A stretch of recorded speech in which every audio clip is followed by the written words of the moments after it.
আলহামদুলিল্লাহ, অতি সংক্ষিপ্ত সময়ে হযরত অনেক জরুরি গুরুত্বপূর্ণ কিছু নসিহত পেশ করেছেন।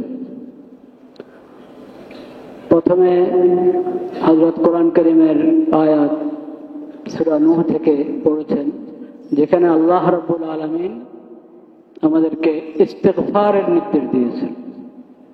ইস্তাগফিরু রাব্বাকুম ইন্নাহু কানা গাফফারা। খুব বেশি বেশি ইস্তিগফার করার জন্য আল্লাহ তাআলা বলেছেন। বারবার ইস্তিগফার করতে হবে। আস্তাগফিরুল্লাহাল্লাযী লা ইলাহা ইল্লা হুয়াল হাইয়ুল কাইয়্যুম ওয়া আতুবু ইলাইহি, বা যে কোনো ইস্তিগফারের শব্দমালা কালিমা আমরা পাঠ করতে থাকবো দিলের অনুভূতি নিয়ে ইস্তিগফার পাঠ করতে থাকবো। যত বেশি ইস্তিগফার করব তত আল্লাহ ক্ষমা করতে থাকবে। আল্লাহ তো ক্ষমা করেনি, আল্লাহই ক্ষমা করতে পারেন। ক্ষমা করা আল্লাহরই কাজ, কিন্তু আমরা তো চাইতে হবে ক্ষমা আল্লাহর দরবারে, প্রার্থনা করতে হবে ইস্তিগফারের, মাগফিরাতের। সেজন্য বেশি বেশি ইস্তিগফার করা। আর হযরত বললেন যে এই বড় জামাত মাশাআল্লাহ জুমার দিন মুসলিম উম্মতের জন্য, এই ভাই মোবাইল নামান, জুমার দিন মুসলিম উম্মতের জন্য সাপ্তাহিক ঈদ। সেই জুমার দিনে মাশাআল্লাহ এই মসজিদে একবারে আনাকোনা সব জায়গায় ভরা। এত বড় পবিত্র এবং বড় মাজমাতে আল্লাহ তাআলা আমাদেরকে আসার তৌফিক নসিব করেছেন। আমরা আল্লাহর শুকর আদায় করি, আলহামদুলিল্লাহ। এখন আমরা কিছুক্ষণ পরে খুতবা হবে, নামাজ হবে। এরকম 5 ওয়াক্ত নামাজ আমরা পড়ি, জুমার দিন জুমা পড়ি দোহরের জায়গায়। নামাজ কি আসলে? নামাজের তাৎপর্য সম্পর্কে হযরত আমাদেরকে দৃষ্টি আকর্ষণ করলেন। বিভিন্ন হাদিস থেকে বোঝা যায় যে নামাজ হলো মুমিনের জন্য এক ধরনের মেরাজ। হযরত হাদিসের মর্ম যেটা সেটা বলেছেন, as-সালাতু মিরাজুল মুমিন। সালাত মুমিনের জন্য মেরাজ স্বরূপ। এটা বিভিন্ন হাদিস থেকে কথাটা বুঝে আসে। বুখারী শরীফ সহ বিভিন্ন হাদিসের কিতাবে আছে যে মুসল্লি যখন নামাজে দাঁড়ায়, ফাইন্নাহু ইউনাদি রাব্বাহু, সে তার রবের সঙ্গে কথা বলতে থাকে।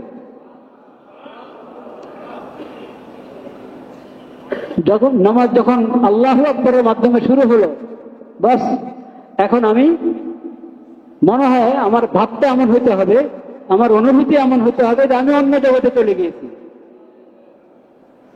আল্লাহু আকবার, এটাকে বলা হয় নামাজের ইহরাম। হজের যেরকম ইহরাম আছে না, হ্যাঁ, নামাজের ইহরাম, নামাজের তাকবীর যেটা, এটাই নামাজের ইহরাম, তাকবীরে তাহরিমা। এটার নামই তো কি? তাকবীরে তাহরিমা, আল্লাহু আকবার। বাস আল্লাহু আকবার বলে যখন আমি নামাজ শুরু করলাম, এখন আমি রুহানি জগতের সফর শুরু করলাম।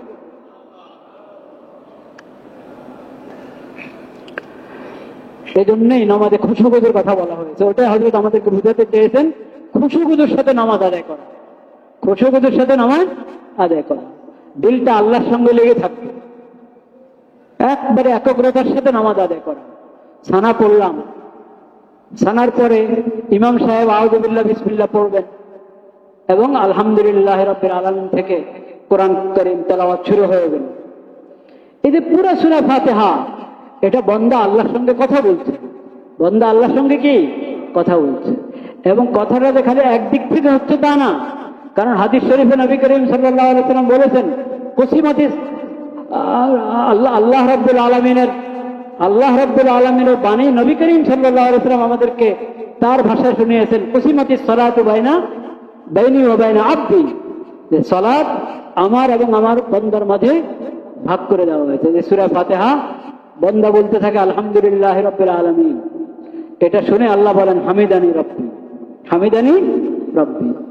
আল্লাহ হামিদানি আব্দি, আমার বান্দা আমার শুকর প্রশংসা করেছে, তারিফ করেছে। এরকম যখন বান্দা বলে আর রহমানির রহিম, আল্লাহ উত্তর দেন। মালিক ইয়াউমিদ্দিন, আল্লাহ উত্তর দেন। ইয়াকা না'বুদু ওয়া ইয়াকা নাস্তাঈন থেকে ওয়ালা যালিম পর্যন্ত বান্দা পড়ে, আল্লাহ তাআলা কি দেন? উত্তর দেন।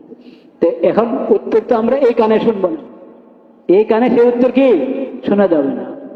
কিন্তু নবী করিম সাল্লাল্লাহু আলাইহি ওয়াসাল্লাম এটা বলেছেন আল্লাহর পক্ষ থেকে, আল্লাহর কথা শুনিয়েছেন নবী করিম সাল্লাল্লাহু আলাইহি ওয়াসাল্লাম হাদিসে কুদসি, যে বান্দা যখন বলে আল্লাহ কি দেন?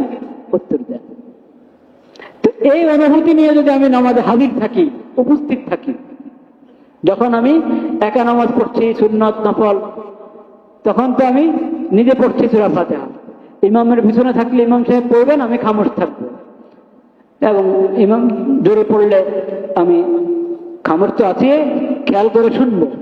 তো শোনার সময় অনুভূতিটা এমন থাকবে যেটা আল্লাহ বলেছেন যে আমি, আমাদের ইমাম সাহেব আলহামদুলিল্লাহ রাব্বিল আলামিন পড়েছেন, আমাদের সবার পক্ষ থেকে পড়েছেন। ইমামের কেরাত সকল মুক্তাদির জন্য কি কেরাত, কেরাতুল মান কানা লাহু ইমামুন ফাকিরাতুল ইমামি লাহু কেরাতুন। তো এই ফাতিহা সবার পক্ষ থেকে ফাতিহা। ইমাম সাহেব যখন বলছেন আমরা সবাই বললাম আলহামদুলিল্লাহ রাব্বিল আলামিন, তখন আমার অনুভূতি থাকবে যে আল্লাহ আমাদের এই কথার উত্তর দিচ্ছেন। আবার কেউ মোবাইল নিয়ে দাঁড়িয়েছে এখানে দরজা, আরে ভাই মোবাইল সরান, আলহামদুলিল্লাহ রাব্বিল আলামিন, আলহামদুলিল্লাহ রাব্বিল আলামিন। আল্লাহ কি বলেন? হামিদানি আবদি আর রহমানির রহিম। তখন আল্লাহ বলেন মাজ্জাদানি রব্বি, মাজ্জাদানি আবদি মালিক ইয়াউমিদ্দিন। তখন আল্লাহ রাব্বুল আলামিন বলেন আসনা আলাইয়া আবদি। এইভাবে তারপরে অংশে হাদা বাইনি ও বাইনা আবদি, ইয়াকা না'বুদু ওয়া ইয়াকা নাস্তাইন বললে আল্লাহ বলেন হাদা বাইনি ও বাইনা আবদি, যে এই কথাটা আমার আর আমার বান্দার মাঝে। বান্দা বলছে যে আমরা একমাত্র আপনারই ইবাদত করি, বান্দা বলছে আমরা একমাত্র আপনার কাছে প্রার্থনা করি। তাইলে আল্লাহ হলেন মাবুদ, আমরা হলাম আল্লাহর বান্দা। হ্যাঁ, আমরা ফকির, আল্লাহর দরবারে ফকির আমরা, আল্লাহ দানকারী, দান করেন। এরপরে যখন বান্দা বলে ইয়া ইহদিনাস সিরাতাল মুস্তাকিম, এখন বান্দা প্রার্থনা শুরু করলো আল্লাহর কাছে। যখন বললাম ইয়াকা নাস্তাইন, আমরা সবাই আপনার কাছে প্রার্থনা করি, একমাত্র আপনার কাছে প্রার্থনা করি, সেই প্রার্থনা নামাজেই শুরু হয়ে গেছে। ইয়া ইহদিনাস সিরাতাল মুস্তাকিম সিরাতাল লাযিনা আন'আমতা আলাইহিম গায়রিল মাগযুবি আলাইহিম ওয়ালাদ-দাল্লিন। এই যে দোয়া আল্লাহ রাব্বুল আলামিন বলেছেন কি ওয়ালি আবদি মা সাআল, ওয়ালি আবদি মা সাআল, আমার বান্দা যা চাবে আমি তাকে তা দান করব। তা আমাদেরকে আল্লাহ তাআলা হেদায়েত তো কোরআনের মাধ্যমে দিয়ে রেখেছেন। তা আমরা প্রার্থনা করলাম আল্লাহ আপনি তো রাস্তা দেখিয়ে দিয়েছেন, কিন্তু এই রাস্তা যাতে আমরা ঠিকমতো চলতে পারি সেই তৌফিক আমাদেরকে দান করেন। আল্লাহ তাআলা সেই তৌফিক দিচ্ছেন যদি আমি হিম্মত করি, নিয়ত করি। যদি আমি হিম্মত করে এবং কি করি, নিয়ত করি, তাহলে যে দোয়া আল্লাহর কাছে করেছি আল্লাহ তো দোয়া কবুল করে রেখেছেন। একটু সাহস করে আমি আল্লাহর রাস্তা চলতে থাকলে হলো। এইভাবে আমরা আবার সূরা ফাতিহার পরে কোরআন থেকে পাঠ করব। তারপরে রুকুতে গেলাম, রুকুতেও আল্লাহর সঙ্গে কথা হচ্ছে, সুবহানা রাব্বিয়াল আযীম, সরাসরি কথা আল্লাহর সঙ্গে, সুবহানা রাব্বিয়াল আযীম। সামি আল্লাহু লিমান হামিদা বলে দাঁড়ানো হলো। যে আল্লাহর প্রশংসা করে আল্লাহ তার প্রশংসা কবুল করেন, খালি শুনেন তা না, কি করেন? কবুল করেন। এই কথার পরে বান্দা খামোশ থাকতে পারে? সঙ্গে সঙ্গে বান্দা বলছে আল্লাহুম্মা রাব্বানা ওয়া লাকাল হামদ, আল্লাহুম্মা রাব্বানা ওয়া লাকাল হামদ।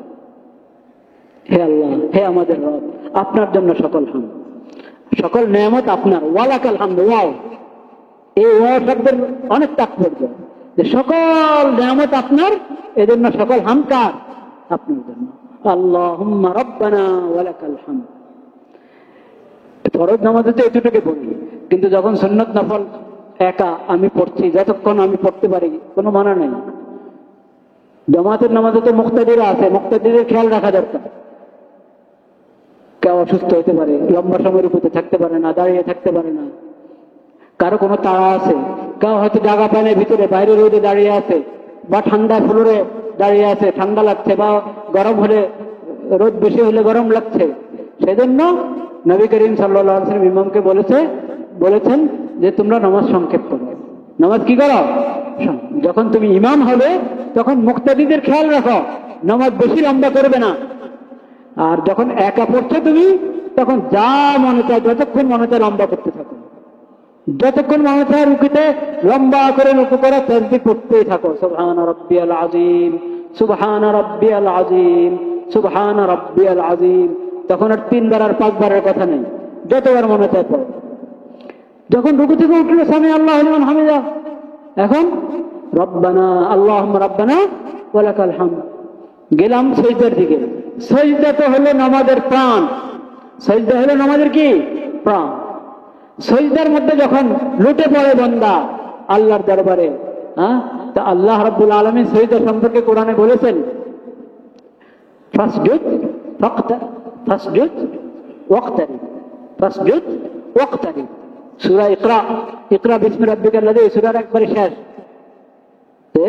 সিজদা করো এবং নৈকট্য অর্জন করো, সিজদা করো এবং কি নৈকট্য অর্জন করো। তুমি সিজদা গেলে আল্লাহর সবচেয়ে নিকটে চলে গেলা, সিজদা গেলে আল্লাহ সবচেয়ে নিকটে চলে গেলা। নবী করিম সাল্লাল্লাহু আলাইহি ওয়াসাল্লাম বলেছেন, আকরাবু মা ইয়াকুনুল আবদু ইলাল্লাহ ওয়া হুয়া সাজিদুন। বান্দা যখন সিজদায় লুটে পড়ে আল্লাহর সামনে, নামাজে সিজদারত হয়, তখন সে আল্লাহর সবচেয়ে নিকটে থাকে। বলেন আলহামদুলিল্লাহ। তো তখন বলতে থাকো তুমি সুবহান রাব্বিয়াল আ'লা, সুবহান রাব্বিয়াল আ'লা, সুবহান রাব্বিয়াল আ'লা। এটাও আল্লাহর সঙ্গে কথা। উঠে আরেক রাকাত পড়লাম, আবার রুকু, কাওমা, তারপরে সিজদা, সিজদার পরে 2 রাকাতের পরে বসা হলো আত-তাহিয়াত। এখানেও আল্লাহর সঙ্গে কথা হচ্ছে। আত-তাহিয়াতু লিল্লাহ, আত-তাহিয়াতু লিল্লাহ, সকল তাহিয়া, তাযীমের যত বক্তব্য, যত বাক্য, হামদ এবং সানার যত বক্তব্য এবং বাক্য, সব আল্লাহর দরবারে আমি অর্পণ করলাম। আত-তাহিয়াতু লিল্লাহ ওয়াস সালাওয়াতু ওয়াত তাইয়্যিবাত। আসসালামু আলাইকা আইয়ুহান নাবিয়্যু ওয়া রাহমাতুল্লাহি ওয়া বারাকাতুহু। আসসালামু আলাইনা ওয়া আলা ইবাদিল্লাহিস সালিহিন। আশহাদু আল্লা ইলাহা ইল্লাল্লাহ ওয়া আশহাদু